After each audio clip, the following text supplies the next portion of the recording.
একটি শিক্ষণীয় গল্প। তো ভিডিওটা সবাই শেষ পর্যন্ত দেখবেন। হঠাৎ খেয়াল করলাম আজ রাত 12টায় আমার এমবির মেয়াদ শেষ হয়ে যাবে। এখন এই কয়েক ঘন্টার মধ্যে আমাকে 50 জিবি এমবি শেষ করতে হবে। পুরোই দিশেহারা হয়ে গেলাম। কি করব, কেমন করে খরচ করব এত অল্প সময়ে এতগুলো এমবি? কিছু কি ডাউনলোড করব নাকি ভিডিও দেখব?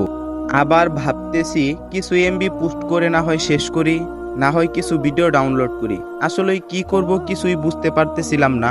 এত মূল্যবান এমবি গুলো এভাবেই নষ্ট হয়ে যাবে, কোনো কাজেই আসবে না। আমার ঠিক তখনই কেন জানি মনে হলো, হায় আল্লাহ, যদি আমি জানতে পারি যে আজ রাত 12টায় আমি মারা যাব, আমার হাতে তো মাত্র কয়েক ঘন্টা সময় বাকি আছে, তখন তাহলে আমি কি করব? নামাজ পড়ব, কুরআন তেলাওয়াত করব, নাকি নিজের গুনাহের জন্য মাফ চেয়ে নিব, নাকি মনের ইচ্ছাগুলো পূরণ করব?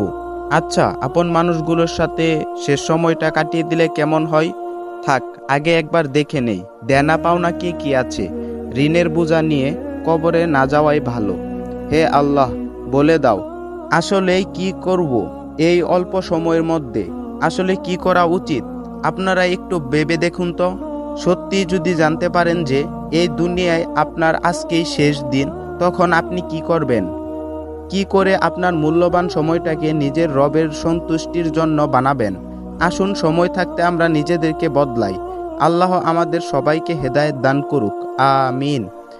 তো গাইজ, যদি ভিডিওটা ভালো লাগে একটা লাইক দিন, আর এরকম ইসলামিক ভিডিও নিয়মিত পেতে আমাদের চ্যানেলটি সাবস্ক্রাইব করুন।